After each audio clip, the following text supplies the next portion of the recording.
2年前、私は迷っていました。大学に来て大好きな日本語を勉強してるのはいいけれど、日本語専攻じゃ就職できないよとか、お金にならないよとか、へこむ話ばかり言われて、私の人生はこのままでいいのかと不安になったのです。そんな中で私は日本に留学することを決めました。なんとなく留学すれば人生が変わると思っていたからです。しかしこれはとんでもなく甘い考えでした。日本に来たのはいいものの、私が期待してたように日本語がめきめき上達したり、運命のような出会いがあったり、もっと青春って感じのことはありませんでした。そこで私は考え直しました。ドラマチックな出来事を待つより、とりあえず自分にできること、したいことに取り組もうと。例えば私は時間があるたびにいろんなところへ旅行に行きました。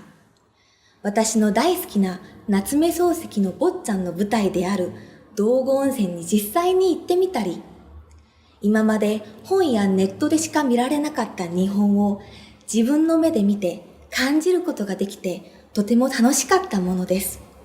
また旅行中には現地の人はもちろん他の留学生にもたくさん会いました。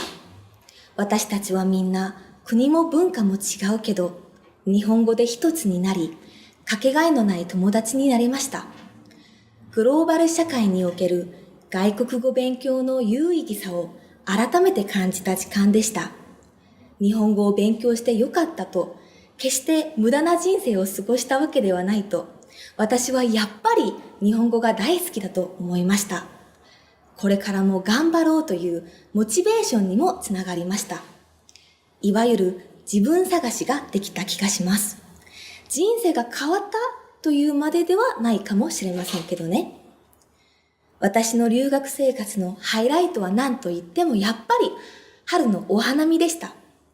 よく日本の特徴として春、夏、秋、冬、つまり四季があるということが挙げられますが、私はずっとそれがどうしたと思っていました。でも実際に日本の長くて寒い冬を過ごしてみると、春の暖かさや綺麗に咲いた桜がとても感動的に感じられました。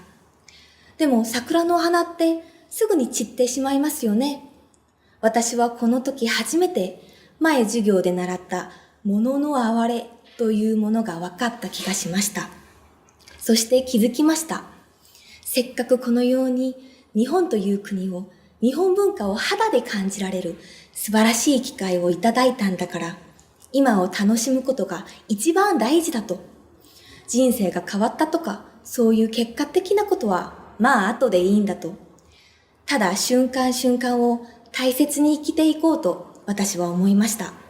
そしてこのような心構えをもとに残りの留学生活も充実したものにできたのです。さて皆さんの中で留学してみたいと思う方はいらっしゃいますか？結構いますね。私としてはぜひ皆さんにも留学にチャレンジしてほしいです。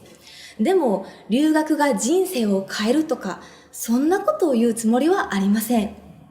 ドラマチックな変化を期待しすぎるとがっかりするかもしれません。私から一つアドバイスをするとしたら、それはただ楽しむこと。これはもちろんのんびり遊んでいいというわけではありません。勉強も友達作りも旅行も何もかも自分から積極的に取り組まなければいけません。留学が本当に有意義な時間になるかどうかは自分次第なのです。ただし、その結果を焦らずに、今の自分にできること、したいことに向き合い、留学生活を満喫しましょう。そうやって経験と出会いを重ねているうちに、日本語勉強してよかった。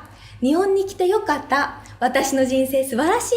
と思う時が必ず来ると思います。だからぜひ留学について前向きに考えてみてください。そしていつか皆さんの話も聞かせてください。